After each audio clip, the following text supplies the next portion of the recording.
because they love the Middle Isle. Now, a popular jazz singer, pianist and songwriter from Beeston has released her first EP since her husband died.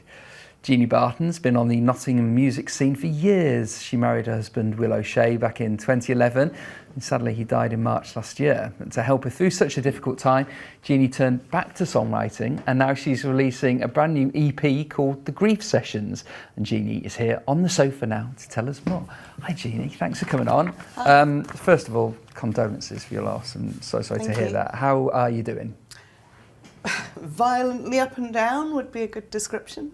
We're going to play your song in full at the end of the show, which we're looking forward to, because it is not, from the title of it and from the title of the EP, it's not what you expect to hear. No, the EP is more about my experiences since he died, not necessarily about him per se, although there are two songs which are more what you would expect, which are slower. They're cathartic though. They're not miserable, as it were. Right. Okay. Let's talk about Will then. Just tell me a bit about him. So we met in London when I was living down there in Crouch End in about 2005, and got together in 2006.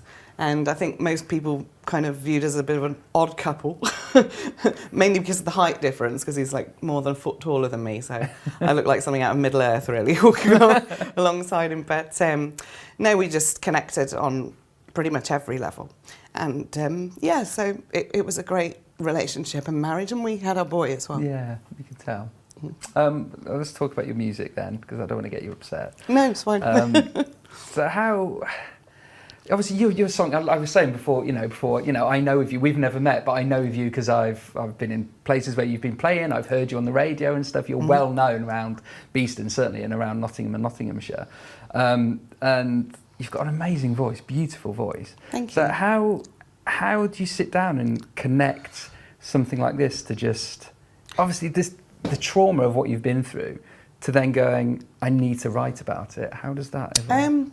I've never actually been in a well, apart from a couple of times when I've done commissions for people where they've asked for a certain song about something. But the rest of my compositions, which I've done, which are probably about 30 odd songs now.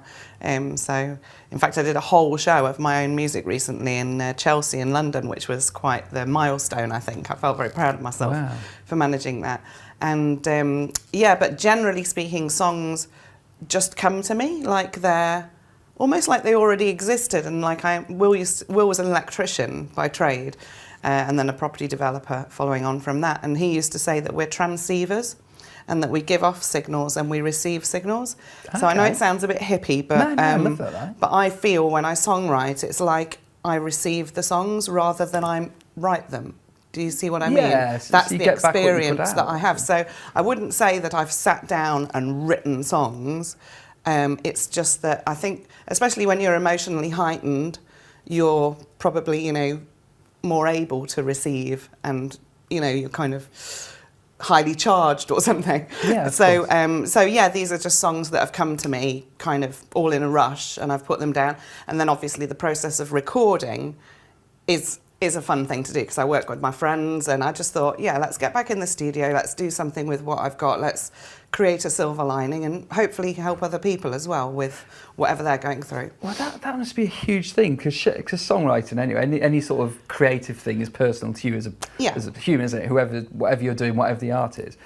And then you have to go and try and create it as a song. But to create something on this level, and then hope that other people can relate. What's the feedback been like? And have you had people who've... It's been phenomenal, in as much as that show that I mentioned was the first time that I'd kind of premiered these new songs. The other songs have got recordings, and some people know them, others don't. I mean, I'm not exactly famous, so, but yeah, most of the room down there's probably 70 odd people who didn't really know my music at all, and certainly none of them had heard these 3 new tracks. And there's some footage of us actually in a blog that I wrote on my website playing 2 of the songs off this EP, and the response at the end of it, I mean, people were just... You could hear people sobbing in one of the songs, which was quite unnerving, but I carried on. People were like whooping and cheering and stamping at the end of the second one, the one that you're going to play, which is kind of a fun song actually. So yeah, it's been all an that amazing emotion. response so far, and now obviously it's on this week. This particular upbeat number is on Radio Nottingham this week as well. So Fantastic. yeah, fingers thank crossed. you so much for coming. And just tell us the date that your EP's out that we can get It's it. out on digital platforms on the 27th of April, which is Will's birthday. Oh, amazing. Thank you so much, Jeannie. Thanks for coming in. Appreciate that. I'm looking forward to playing it later in the show as well. We're going to have that preview of